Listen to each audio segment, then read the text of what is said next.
Super lightweights Ryan Garcia and Rolando Romero are set to face one another at Times Square in New York on the Fatal Fury card that is being hosted by Dazn. This fight is between a couple of misfits from boxing. Let's talk about what could be seen when this takes place.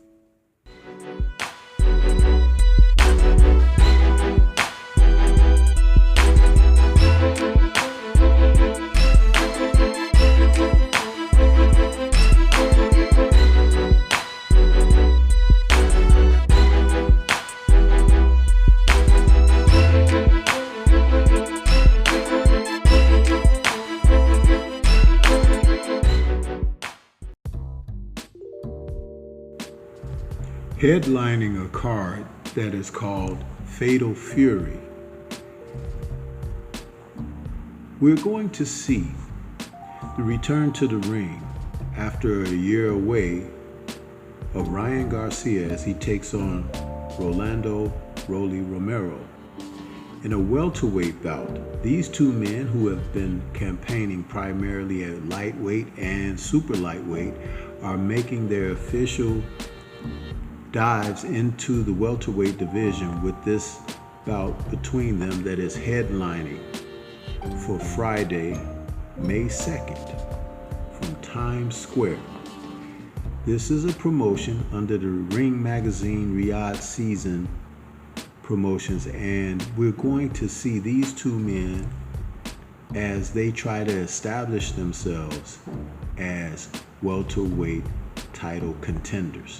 Now, there will be some sort of a makeshift title on the line, but neither of these men have faced a real world champion at welterweight, and we currently know who is the man in the welterweight division, that being Jerron Boots Ennis. When we look at Ryan and Rolly, both men have had little consideration as far as what they've brought to the fighting game this far.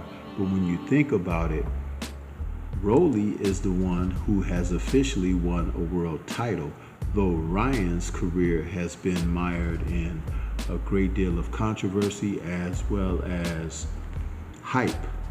But we don't really know how good either man is, and this fight between them seems to be a bout that was picked by Ryan as an easy touch to ease himself back into the sport of boxing before he goes into a rematch with Dazn the Dream Haney.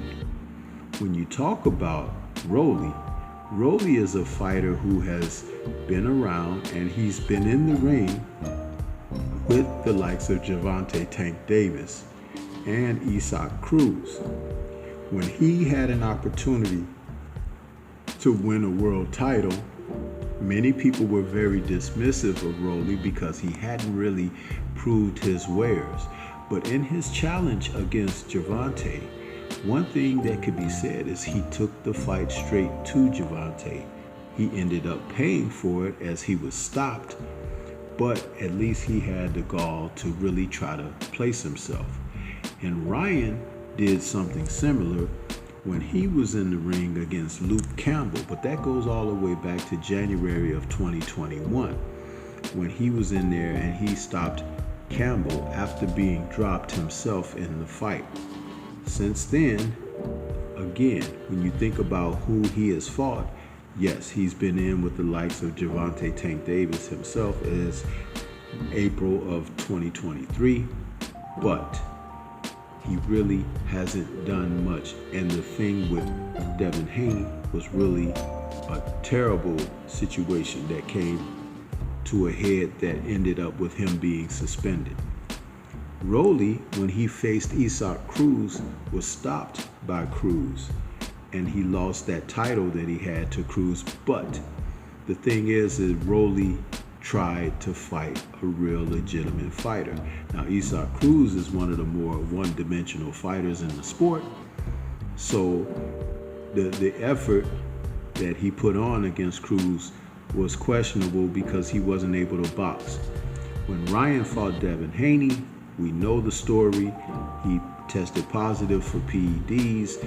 Although he came out with a decision after dropping Haney 3 times in that fight, we also know that it was declared a no contest. When you look at Rolly and what he has done since the fight against Cruz, he came back against Manuel Jaimes, but he had an opportunity to come back to the winning track of things and right his career. But that's the one thing going into this fight against Ryan Garcia. We can see that both men are in a place where they need a victory, but for different reasons, and the opponent may serve well, giving a sense of accomplishment. But I do believe the challenge is for Rolly more than Ryan. You see, Rolly can come back into boxing as an opponent for someone, a so-called perceived easy touch. And when we saw him against Gervonta set him up for the knockout. In other words, he walked him into a knockout. He was a bit reckless and he found himself KO'd. Coming in against Ryan, he should be a little more measured. They have an experience of being in the gym sparring with one another years ago, so there is some familiarity there, though both have matured since then. The similar situation for Ryan is he found himself stopped by Gervonta Tank Davis as well, taking a knee in the process and being counted out. Allegedly, he had a rib injury that Gervonta found during the fight, and he took that knee as he wasn't able to continue. But whatever the situation is, both men have been stopped. So, with the understanding that Ryan testing positive for PEDs and Rolly looking for a sense of being called a legitimate former world title holder, there's a lot riding here between the two men. As I stated, he's been brought in as an opponent, but he can turn things on his end. During the promotion leading up to this fight, he hasn't done a lot of talking whatsoever. And sometimes silence can speak volumes. Is Rolly a little intimidated by the event? More than likely not. But Ryan, with his last outing and the way that he performed and behaved in the promotion, including drinking alcoholic beverages as well as smoking and professing that he had been using commercial drugs, you just don't know what you're going to get with him, though he's been low-key leading up to this match. I don't think that he should be a main event headlining fighter for this, but he happens to be in that. Maybe there's a reason to explain. But what do you think? This is Stormy B-Man. Shout out to the mighty LDBC and Liberated Perspective, a third eye view of the world. For more content such as this, please like, comment, subscribe, and share. Peace to everyone out there, and everyone please remain safe.